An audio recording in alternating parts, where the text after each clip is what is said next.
그렇다 보니까 이번 WWDC 때의 최고의 발표는 제 생각에는 아무래도 통화 중 녹음이 된다 이게 아닐까 싶습니다. 그래서 인터랙티브 그래픽 요 부분이 저는 제일 인상 깊었는데, 내가 쓰는 대로 바로 인식을 해가지고 그래픽을 그려준다라는 거. 맥OS가 업데이트가 되면은 바로 요 기능, 지금 아이폰이 맥에 미러링 되는 기능, 애플이 또 이제 고객 정보를 굉장히 이제 시큐어하게 유지시켜 주려는 그런 게 있지 않습니까? 그래서 지금 당장 온 디바이스로 돌아가는 그런 것들, 모든 것들이 당신 정보를 사용하지 않는다라고 하면서 어필을 하는 모습을 볼 수가 있었습니다. 그러면서 이제 시리가 챗GPT와 결합을 했다라는 부분, 그리고 이제 이메일에서 뭐 요약을 한다거나 프로페셔널하게 바꾼다거나 이런 것들도 다 된다라는 겁니다. 저거 다 있었잖아 라고 하지만 애플에는 제대로 구현이 안 됐던 거예요.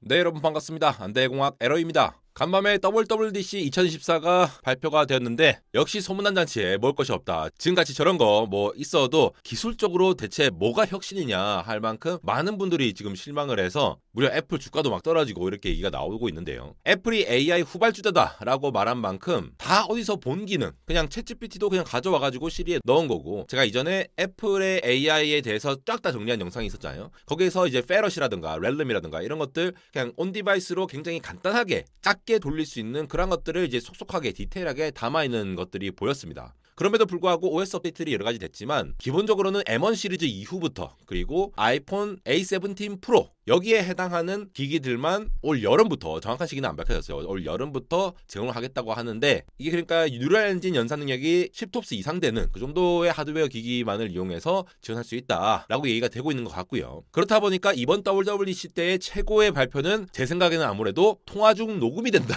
이게 아닐까 싶습니다. 안드로이드들 다 해주는데 애플은 그동안 안 해줬고, 그나마 해주는 거는 우리나라 같은 경우에는 SKT와의 협력하에서 하는 한 단계 거쳐서 하는 녹음이었잖아요. 근데 자체적으로 이제 지원을 한다라는 얘기가 나왔기 때문에 결국은 굉장히 실망스러운 부분들이 많지 않나 이렇게 느껴집니다. 그럼에도 불구하고 애플과 관련해서 어떤 거를 좀 더 주목을 해야 될지, 제 개인적인 생각은 결국은 아이폰을 사용하는 유저들, 애플워치와 맥을 사용하는 유저들이 여전히 많기 때문에 마이크로소프트의 윈도우 진영 그리고 안드로이드 진영에서 AI 공세를 하고 있는 부분들을 애플이 어느 정도 지원을 할 수 있기 때문에 혁신은 없었지만 이 고객들이 딴 데로 유출이 되기에는 뭐 막은 게 아닌가 이런 느낌도 들었는데요. 간략하게 내용 살펴보도록 하시죠. 첫 번째는 비전 OS 관련된 소식인데, 이 기기를 워낙 지금 많은 사람들이 사용하지 않고 있기 때문에 비전 OS 자체에 대한 내용들보다 뭐 제스처라든가 이런 게 업데이트 되긴 했지만, 그것보다는 이 비전 OS가 세계 8개국으로 출시를 확장을 한다라는 얘기가 있었습니다. 그래서 중국, 일본, 싱가포르, 호주, 캐나다, 프랑스, 독일, 영국 이렇게 8개국한테만 공개를 하고 한국은 또 제외가 돼서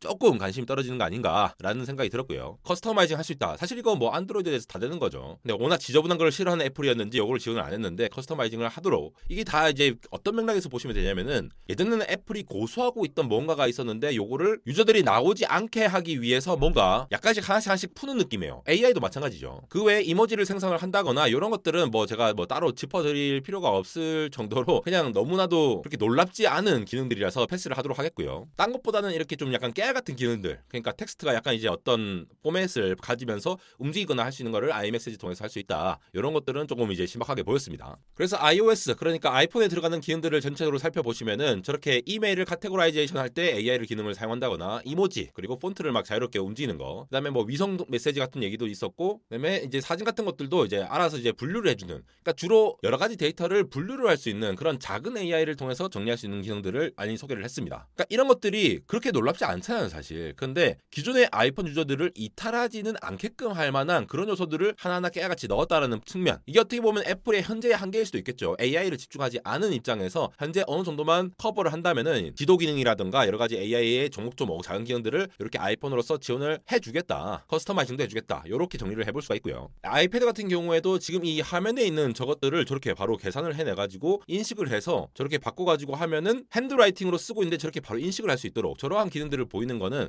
애플이 지금 디바이스 상에서 화면에 있는 내용들을 바로 인지를 해서 처리하는 그쪽에 관련된 온디바이스 AI용 작은 모델들을 많이 개선을 했잖아요. 그런 것들을 뭐 잘 내놓은 거는 굉장히 활용성이 좋겠다라고는 생각이 들었습니다. 무조건 실망한 부분은 아닌 거죠. 사실상 이러한 기능들을 것들을 지금 당장 바로 OS상에서 지원해주는 거는 지금 거의 없거든요. 이런 부분들은 사실 놀랄만한 것들이에요. 그래서 인터랙티브 그래픽 요 부분이 저는 제일 인상 깊었는데 내가 쓰는 대로 바로 인식을 해가지고 그래픽을 그려준다라는 거, 이거 학생들한테 굉장히 어필이 되지 않겠습니까? 맥OS가 업데이트가 되면은 바로 요 기능, 지금 아이폰이 맥에 미러링 되는 기능, 요게 은근히 요긴할 것 같더라고요. 휴대폰으로 했다가 맥으로 했다가 이렇게 늘 사용하게 되는데 아이폰이 이제 디스플레이로 넘어오게 되면은 그대로 활용하기 좋겠다라고 하는 부분들이 있겠죠. 사실 이런 것도 예전에는 뭐 윈도우랑 안드로이드랑 연동하려면 뭔가 좀 쉽지 않고 이런 부분들 있잖아요. 별도의 앱을 사용하고 막 그런 게 있었는데 맥이라는 생태계, iOS와 맥OS를 잘 연동시킬 수 있는 풀스택의 이 애플 소프트웨어의 힘이 여기서 발휘가 된 게 아닌가 싶고요. 물론 예전부터 해줬으면 좋겠지만도 이제라도 해주는 것이 그나마 좋은 것 같습니다. 애플 인텔리전스와 관련해서는 뭐 여러 가지 얘기가 나왔는데 저렇게 서머리 해주는 기능들, 저런 것들도 기본적으로 우리도 지원한다. 근데 아이폰의 유저들이 아무리 많다고 하더라도 아이폰에서만 이걸 지원을 안 한다라고 생각해 보세요. 그러면은 이거를 사용을 안 하겠죠. 근데 이제 우리도 지원해요 라고 하면 끝인 거야, 어떻게 보면은. 그래서 이미지라든가 글이라든가 이런 걸 카테고라이징하고 서머라이징 하는 것들, 이런 것들 다 지원을 할 수 있도록 준비를 한 모습이고요. 그런 점에서 저는 사실 이보다 더 큰 혁신은 없었지만도 사실 만족스러웠어요. 저는 어차피 갤럭시와 아이폰을 둘 다 쓰는 입장에서 저렇게 요약을 해서 바로 보낸다라거나 저렇게 이미지를, 사실 저 이미지 자체는 놀랍진 않아요. 저거 만들어 달라고 해서 놀랍지 않은데, 그럼에도 불구하고 저런 기능들이 이제 아이폰에서 그냥 자체적으로 가능하구나 라는 것들만으로도 뭐 충분히 사용성이 있지 않나 이런 생각을 했고요. 온디바이스 AI로 돌기 때문에 당신의 데이터들이 저장되지 않는다, 이런 얘기들을 하고 있는 거. 그러니까 기본적으로 온디바이스 AI의 작은 모델들을 굉장히 많이 돌리려고 노력을 했는데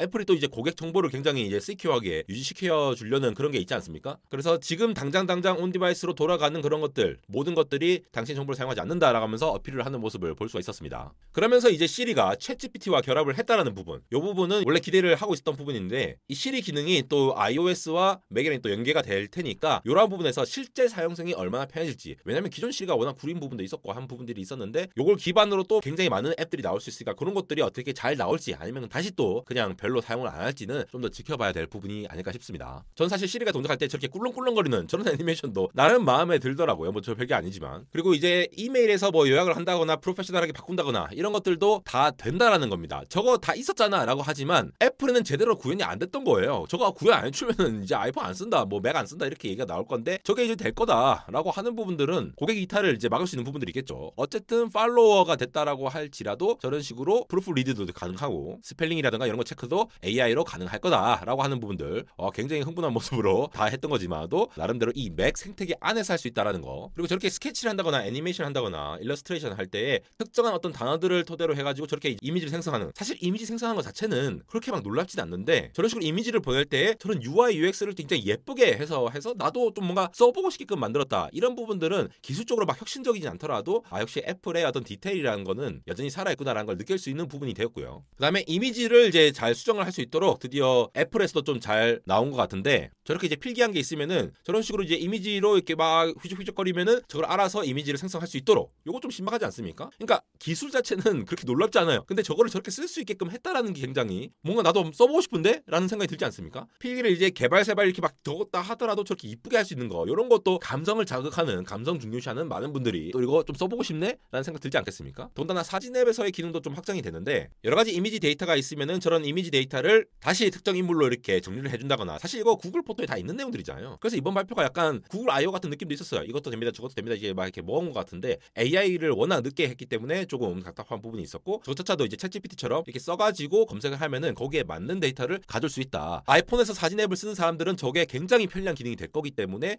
그런 것들을 또 타겟팅해가지고 딱 잡지 않았나 싶은 생각이 들었습니다. 그리고 챗GPT를 활용해서 저렇게 바로 텍스트를 생성하고 이미지도 넣고 하는 것들을, 이건 또 UI UX를 굉장히 잘 만들어 놓은 것으로 보입니다. 결국 AI를 어떻게 쓰임새 있게 좋게 만들었냐, 요거의 포인트인데 이런 디테일에 굉장히 강점을 가지면서 어필될 수 있는 만한 층이 있을 거고 기존 이탈을 하지 않도록 하는 부분들이 많이 있었는데, 요게 또 여름에 출시가 될 거고 M 시리즈와 아이폰 15 프로부터죠. A17 프로가 장착된 요 기능부터 사용할 수 있게끔 한다. 요건 아마 뉴럴 엔진의 성능과 관련돼서 OS 업데이트와 이제 신규 또 수요를 들어오게 해야 되잖아요. 그런 측면에서 이제 전략을 이렇게 짠 게 아닐까 싶습니다. 그래서 애플 인텔리전스와 관련된 이렇게 많은 내용들을 했는데 이미 있던 내용들이지만 경험성이 있어서 어떻게 또 회자가 될지는 이번 발표는 WWDC, 그러니까 개발자들을 위한 발표이기 때문에 그걸 한 단계 더 나아가서 좀 더 살펴볼 필요가 있겠다라는 생각이 들었고요. 그 외에 오디오 리코딩이라든가 그런 통화 녹음이 지원된다라는 부분들은 가장 넓게 많은 사람들이 기다렸던 기능이 아닐까 싶어서 이렇게 한번 WWDC를 정리를 해보았습니다. 모든 OS들을 다 업데이트하면서 얘기를 했지만도 여전히 AI 관련해서는 애플이 후발주자다라는 느낌을 가지고 있을 수밖에 없었는데요. 그럼에도 불구하고 이번 발표에서 AI라는 용어를 아예 쓰지 않았습니다. AI 후발주자라는 걸 인정하고 싶지 않은 것 같아요. 왜냐하면 기술력 자체보다는 우리는 이 서비스로 해서 B2C로 커스터머들한테 어떤 경험성을 제공을 한다는 측면에서 우리는 충분히 우리 갈 길을 하고 있다라고 막 주장을 하고 싶은 애플이 아니었나 싶고요. 아직 WWDC가 며칠 더 남았기 때문에 그 이후에 관련된 소식이 또 업데이트된 게 있으면은 또 전달을 드리도록 하겠습니다. 지금까지 안대공학 에러였습니다.